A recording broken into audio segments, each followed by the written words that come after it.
प्रिया शर्मा और आप सभी देख रहे हैं हमारा खास कार्यक्रम योग। आज हम कार्यक्रम में बात करने वाले हैं अस्थमा की। ये अस्थमा की प्रॉब्लम जो है काफी बढ़ती हुई नजर आ रही है। इसी मुद्दे पर बातचीत करने के लिए और योगासन बताने के लिए योगा एक्सपर्ट सुगंधा गोयल जी हमारे साथ मौजूद है। सबसे पहले तो आपका बहुत बहुत स्वागत है हमारे खास कार्यक्रम में। मैं आपसे जो शुरुआती पल में यही जानना चाहूंगी, जो ये समस्या है आजकल काफी बढ़ रही है, मैं बात यूथ की करूं, अस्थमा की प्रॉब्लम अब हर एक जनरेशन में देखने को मिल रही है। हमें क्या स्टेप्स फॉलो करने चाहिए और कौन कौन से योगासन डेली बेसिस पे करने चाहिए? First of all thank you Priya for having me here. मुझे हमेशा बहुत अच्छा लगता है आपसे मिलकर यहाँ आकर। आपने अस्थमा को चुना है और अस्थमा एक ऐसा टॉपिक है जिसके बारे में बहुत ज्यादा बात नहीं की जाती है, लेकिन ऐसा है कि छोटी छोटी चीजों से वो ट्रिगर हो सकता है। मैं आपको उसके बारे में कुछ ऐसी चीजें बताने वाली हूँ कि किस तरह से ट्रिगर होता है कि आप भी सुनकर चौंक जाएंगे कि ये रीजन हो सकता है अस्थमा के ट्रिगर होने का। तो पहला है पोल्यूशन। जैसे अभी जिस हम एनवायरमेंट में रहते हैं, या आपकी बॉडी अगर हाइपर सेंसिटिव है, आप एलर्जी से बहुत जल्दी आपको एलर्जी हो जाती है, तो ऐसे में भी ट्रिगर हो सकता है। हेरिडिटरी होता है कि अगर आपके घर में किसी को रहा है या घर में किसी को नहीं भी रहा है, कि उनको किसी और तरह की एलर्जी रही है, आपके घर में एक्जिमा रहा है या किसी और तरह की भी स्किन डिसीज भी रही है, तो भी आने वाली जनरेशंस में अस्थमा बनने के चांसेस ज्यादा हो जाते हैं। और इसका सबसे बड़ा एक रीजन होता है साइकोलॉजिकल रीजन। किसी भी नेगेटिव इमोशन को लंबे समय तक दबा के रखना स्ट्रेस अस्थमा ट्रिगर कर सकता है। जैसे कि फियर ऑफ लोनलीनेस, अकेले रहने का डर, या लाइफ थ्रेटनिंग कोई अगर इशू है, किसी का कोई मेजर लॉस हुआ है, घर में किसी की डेथ हुई है, या कोई बहुत मेजर चेंजेस हुए हैं, या आपको किसी के प्रति जलन है, ईर्ष्या है या गुस्सा है, अगर आप बहुत लंबे समय तक ये चीजें दबाते हैं, तो ये सारे नेगेटिव इमोशंस सप्रेस होकर अस्थमा ट्रिगर कर सकते हैं बेसिकली। और ये बात तो हमने जिस तरीके से अस्थमा को लेकर कर ली, और मैं चाहूंगी अब हम कुछ योगासन कर लेते हैं। और योगासन जो है हम इस तरीके के करें कि जो हर एक वर्ग के लोग कर सके। मैं बात बुजुर्ग की करूं तो वो भी हमारा कार्यक्रम देख रहे हो तो वो उन योगासन को फॉलो कर सके, और जरूर डेली बेसिस पे इन योगासन को जरूर करें। बिल्कुल। तो सबसे पहले ध्यान रखेंगे कि योगा करते वक्त या कोई भी आसन करते वक्त आपको ऐसी एक्सरसाइज नहीं करनी है, आसन को इस तरह से नहीं करना है कि उसमें ब्रीदिंग बहुत हेवी हो जाए। आपको कार्डियो अवॉइड करना है। इनिशियली आप शुरुआत करिए सूर्य नमस्कार से, पवन मुक्तासन सीरीज से, या अक्सर मैं आपको यहाँ पे सूक्ष्म व्यायाम की सीरीज करवाती हूँ जिसमें आप जॉइंट मूवमेंट्स करते हैं, वो करिए, लेकिन ब्रीदिंग पर ध्यान रखकर और बहुत स्लो और बहुत ही स्टेडी रहकर आपको ये करना है। तो अगर आप सूर्य नमस्कार कर लेते हैं, सूर्य नमस्कार के बाद आप क्या क्या कर सकते हैं वो मैं आपको बताती हूँ। उसके लिए सबसे पहले आराम से बैठ जाइए। जैसे प्रिया ने कहा कि किसी भी वर्ग के लोग इसे कर सकते हैं, तो वही आसन मैं आपको करवाने वाली हूँ, बैठकर आराम से करने वाले आसन। चलिए शुरू करते हैं। इस तरह से घुटनों के बल बैठ जाएंगे। हम बैठे हैं वज्रासन। वज्रासन एक ऐसा आसन है जो किसी भी स्थिति में और किसी भी बीमारी में, इवन आप खाने के बाद कर सकते हो। ये बहुत फायदेमंद और आपके कंसंट्रेशन को बढ़ाता है, आपके बॉडी के अलाइनमेंट को अच्छा रखता है, साथ ही आपके हार्मोन्स का बैलेंस रखता है। तो यहां पर क्या करना है, पहले हाथों को ऊपर करेंगे, hold for 5 seconds and slowly exhale down, touch the ground and up। इसकी कुछ टाइम ड्यूरेशन भी होती है कि हमें कितने टाइम करना है? 1 टाइम, ये आप 10 सेकेंड 15 सेकेंड कितना भी होल्ड करिए, और कोशिश करिए कि 5 से 10 राउंड हो, ये जितना भी आप कर सकते हैं। लेकिन जैसे मैंने कहा, ब्रीदिंग आपको जब तक अलाउ कर रही है, जब तक आप स्लोली ब्रीदिंग के बाद आप कर पा रहे हैं, आप उतना करिए। रश नहीं करना है, या ऐसा नहीं कि आपने 20 किए तो मैं पीछे कैसे रह गई, मुझे भी 30 करने हैं। बिल्कुल। और सबसे बड़ी बात यही होती है, मुझे लगता है जो योग में आते हैं, ये एक्सरसाइज करते हैं, जो भी करते हैं, उनको यही होता है कि सामने वाले की बॉडी इतनी फ्लेक्सिबल है, वो इतना मूव कर पा रहा है कि मुझे भी इतना मूव करना है। नहीं भाई, जितना आपसे होता है आप उतना ही कीजिए। स्ट्रेस डाला तो कोई और इशू हो सकता है और वो योग से भी ठीक नहीं होगा। बिल्कुल सही कहा आपने प्रिया। चलिए इसी बात पर हाथों को इस तरह से बांधिए और ऐसे फैलाइए। इनहेल करते वक्त हाथों को फैलाइए और जितना पीछे लेकर जा सकते हैं लेकर जाइए। लंग्स के एक्सपेंशन के लिए बहुत इंपॉर्टेंट है, क्योंकि अस्थमा में ब्रीदिंग शॉर्टेज होती है, आप सही से ब्रीद नहीं कर पाते, म्यूकस लेयर बहुत थिक होती है, या आपकी म्यूकस मेम्ब्रेन बहुत स्वेल हो जाती है। इस कंडीशन में जितनी लंबी और जितनी देर तक गहरी सांस आप ले सकते हैं लीजिए, और स्लोली एक्सेल। लंग्स के एक्सपेंशन पे ध्यान देंगे इसी तरह से। अगेन इनहेल, हाथों को पीछे लेकर जाइए, और ना ये केवल अस्थमा बल्कि आपके स्कैपुला जॉइंट के लिए, आपने देखा होगा कि कमर पे प्रेशर आ रहा है आपके, तो ये सर्वाइकल के पेशेंट्स के लिए, फ्रोजन शोल्डर के लिए भी बहुत अच्छा है। And relax.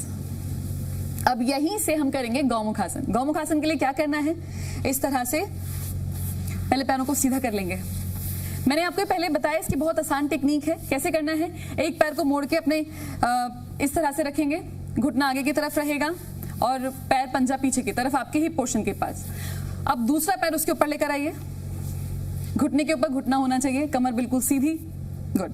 अब जो पैर ऊपर है वही हाथ ऊपर होगा और इस तरह से हाथ को लेकर जाइए और दूसरे हाथ से पकड़ लीजिए, गौमुख यानी कि गाय के मुख के समान आकृति। Now breathe, hold for 5 seconds। 1 2 3 4 5। Relax, हाथ घुटनों पर। ये काउंट आप बढ़ा सकते हैं, आप आधी मिनट तक, 1 मिनट तक कर सकते हैं। जितनी भी देर आप कंफर्टेबली इस पोस्चर में बैठ पा रहे हैं बैठ जाइए। एक बार फिर से करेंगे। Hold for 10 seconds now. 1 2, कमर सीधी, chin up. 4 5 6 7 8 9 10 and relax. Breathe normally. अब ये करेंगे दूसरे पैर के साथ, सेम पोजीशन लेकिन दूसरे पैर के ऊपर। अब जो पैर ऊपर था उसे नीचे लेकर आइए और जो नीचे है उसे ऊपर रख लेंगे, बिल्कुल इसी तरह से। पैर यहां से आपको सपोर्ट करेगा लेकिन आपको पैर पे बैठना नहीं है, इस चीज का ध्यान रखेंगे। पोस्चर कोशिश करें कि सही हो। अब जो पैर ऊपर है वही हाथ ऊपर ले जाते हुए पीछे, नीचे से दूसरा हाथ and hold for 10 seconds। Close your eyes. 1 2 3 4 5 6 7 8 9 10। Relax and breathe. Normal बैठ जाइए। प्रिया, आपने कभी पद्मासन किया है? नहीं, मैंने नहीं किया। मैंने अक्सर सुना है लोगों से कि वो पद्मासन नहीं कर पाते हैं। अगर आप पद्मासन कर पा रहे हैं और करना चाहते हैं तो इसकी टेक्निक मैं आपको बताती हूँ और इसी में एक आसन भी करेंगे जो बहुत अच्छा है अस्थमा के लिए। सबसे पहले क्या करना है, कोशिश करिए अपने लेफ्ट लेग को अप करिए और अपनी थाई पर रख लीजिए। ठीक है, अब दूसरे पैर को निकालिए, उसे रखने की कोशिश करिए। आराम से बैठे। हाँ। आप चाहें तो इसको थोड़ा सा लूजन कर सकते हैं। ठीक है, कूल। अब यहां से क्या करना है, ये है पद्मासन। पद्मासन अपने आप में एक बहुत बेहतरीन आसन है, आपके डाइजेस्टिव सिस्टम को रेगुलेट करता है, आपके बॉडी पोस्चर को बढ़िया करता है। ये मेडिटेटिव पोस्चर है, तो बहुत से आपने पिक्चर्स में देखा होगा, किताबों में देखा होगा कि संत ऋषि मुनि इस पोस्चर में बैठकर मेडिटेट किया करते थे घंटों के हिसाब से। तो ये बहुत बढ़िया आसन है, लेकिन इसी में हम थोड़ा सा एक और स्टेप आगे बढ़ेंगे, बद्ध करेंगे, बद्ध पद्मासन। उसके लिए क्या करना है, पीछे से हाथ को घुमा कर लाइए और अपने पैर के अंगूठे को पकड़ लीजिए, अगर आप कंफर्टेबली पकड़ पा रहे हैं तो। अब दूसरा हाथ निकाल के लाइए और दूसरे अंगूठे को पकड़ लीजिए इस तरह से। Now breathe, close your eyes. 1 2 3 4 5 6 7 8 9 10। Relax and breathe normally.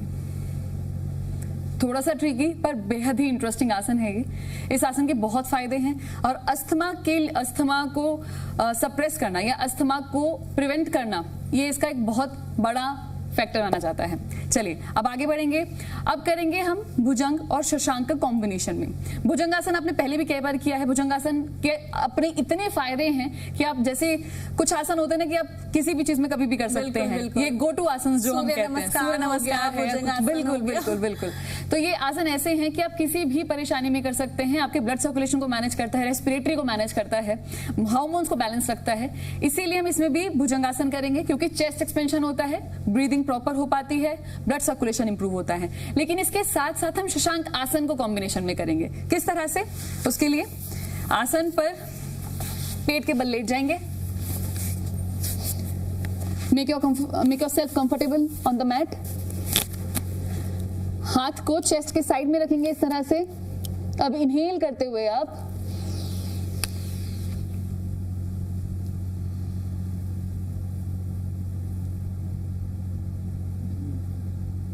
And down.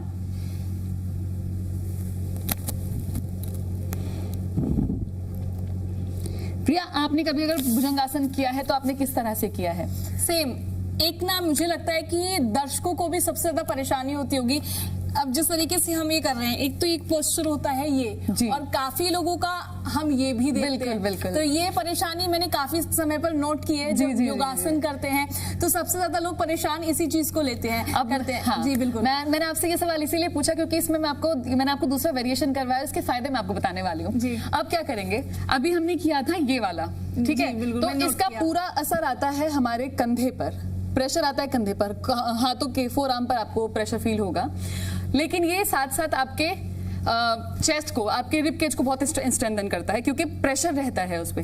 लेकिन when it comes to this, तो आप अपने हाथों से कंफर्टेबल हो जाते हो और प्रेशर शिफ्ट हो जाता है लोअर बैक पर।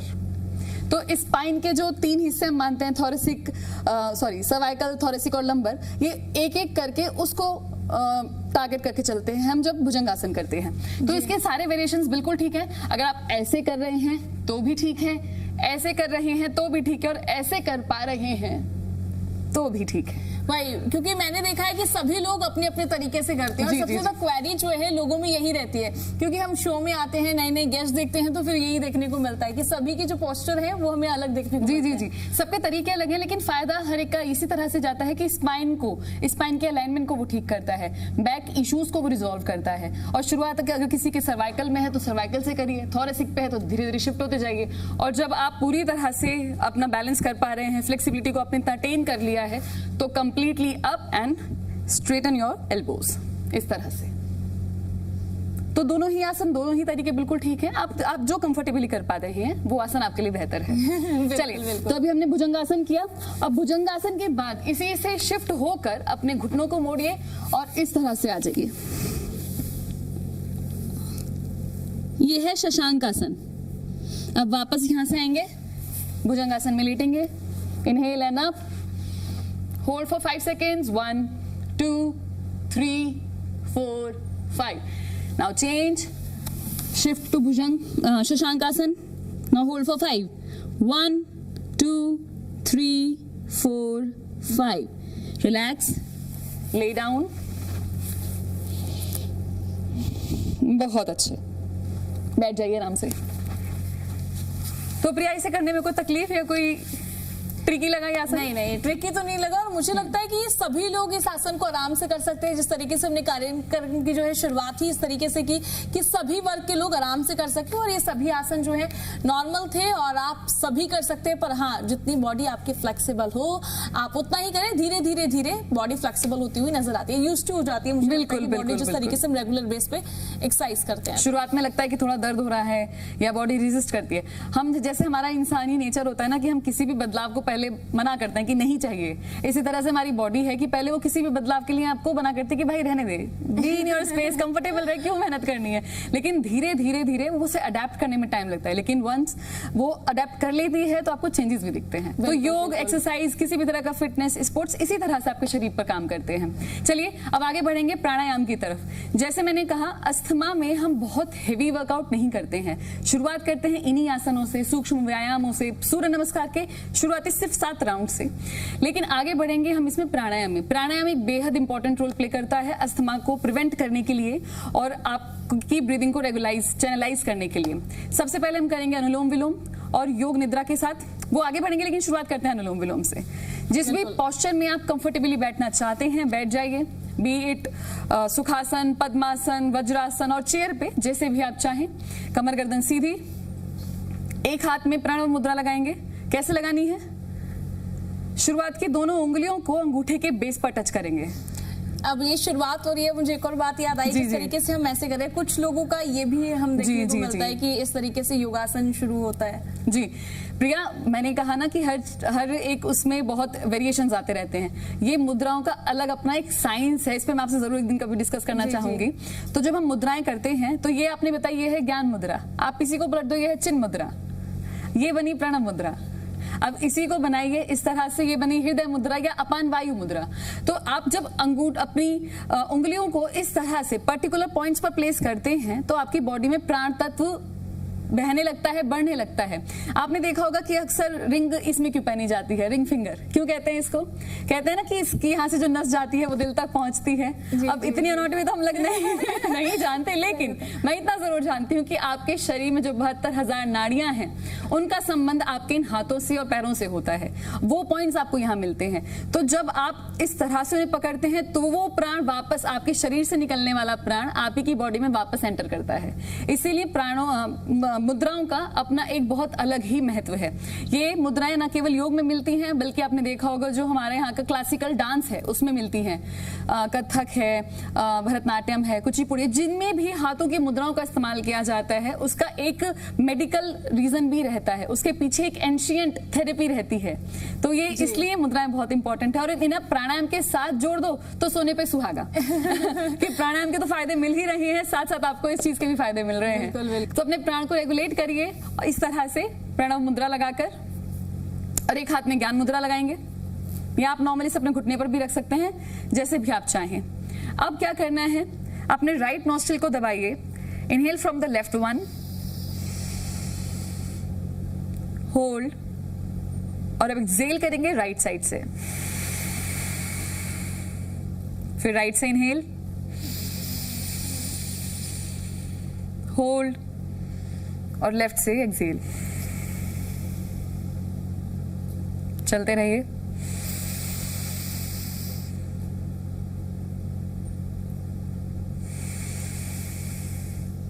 नॉर्मल केसेस में हम ब्रीदिंग को होल्ड करने के लिए एडवाइस करते हैं जी, कुंभक की बात करते हैं। लेकिन अगर आप ऑलरेडी ब्रीदिंग की शॉर्टेज आपको फील हो रही है, हैवी ब्रीदिंग फील हो रही है, तो आपको ऐसे में होल्ड नहीं करना है। आपको बस लंबी सांस लेनी है और लंबी छोड़नी है।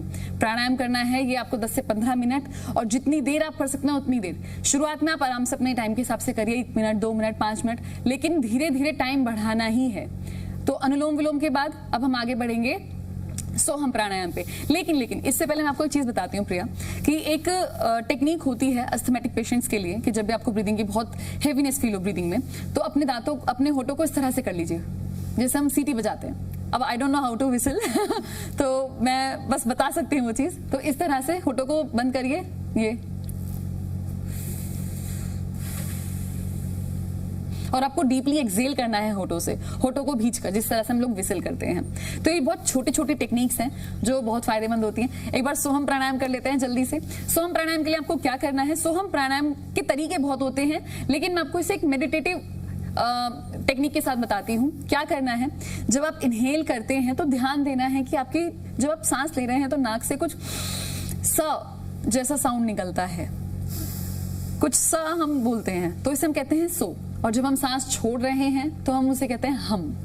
तो इसका मेडिटेटिव एस्पेक्ट ये है कि इनहेल करते वक्त हम महसूस कर रहे हैं या इमेजिन कर रहे हैं कि हम यूनिवर्सल एनर्जी को इनहेल कर रहे हैं। हम एक परमात्मा की शक्तियों को, उसकी रचना में जो हमें मिला है प्राण, उसको इनहेल कर रहे हैं। और एक्सहेल करते वक्त हम अपने अंदर की प्रॉब्लम्स को, नेगेटिव थॉट्स को और अपने अहंकार को बाहर निकालते हैं। तो सोहम प्राणायाम या सोहम मेडिटेशन बहुत बेसिक, बहुत ईजी और बहुत ही कारगर ये प्रक्रिया है।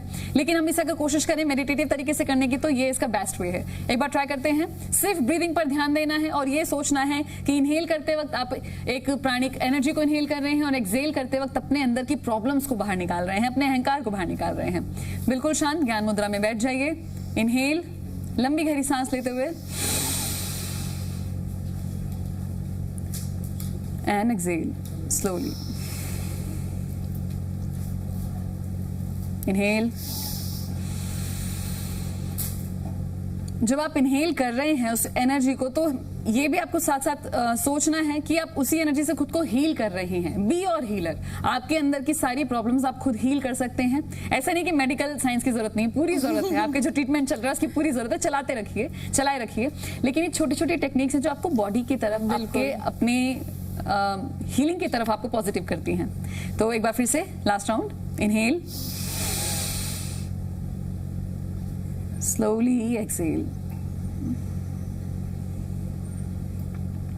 and relax. Rub your hands. जब भी आप कोई प्राणायाम करें, मेडिटेशन करें या कोई चैंट करें, हमेशा अपने हाथों को रब करके हाथों पे रखेंगे, उसके बाद ही आंखों को खोलेंगे। एक लास्ट टिप मैं आपको जरूर इसमें देना चाहती हूँ कि ये एक होम रेमेडी है, हालांकि लेकिन इसका मैंने कुछ केसेस में बहुत फायदा देखा है। प्याज को बारीक काट कर स्लाइस करके और गार्लिक को बहुत बारीक स्लाइस करके आप उसे प्लेट पे लगा दीजिए, रख दीजिए और उस पर शहद डाल दीजिए। ओवरनाइट उसको ढक के रखिए। जब अगले दिन उसमें से रस निकल जाए तो उस जूस को आपको दिन में 2 से 3 बार या 4 बार 1-1 चम्मच लेना है। अच्छा। हाँ, और ये उसके वो ये जो सिरप बना है, ये सिरप अस्थमैटिक पेशेंट्स के लिए बहुत बहुत फायदेमंद होता है। बिल्कुल, जिस तरीके से सुगंधा जी ने बताया है आप बिल्कुल फॉलो कीजिएगा। और हम बार बार योगासन करते हैं, हर वीकेंड पर हम आते हैं और अलग अलग जो है परेशानियां और बीमारियों को लेकर आते हैं कि आप कौन कौन से योगासन कर सकते हैं जो आपके लिए फायदेमंद हो। फिलहाल देखिए समय की कमी है और समय इशारा कर रहा है और अब इस कार्यक्रम को हम यहीं पर समाप्त करेंगे। फिलहाल आप हमारे इस कार्यक्रम में आए उसके लिए बहुत बहुत शुक्रिया। कार्यक्रम में इतना ही, नमस्कार।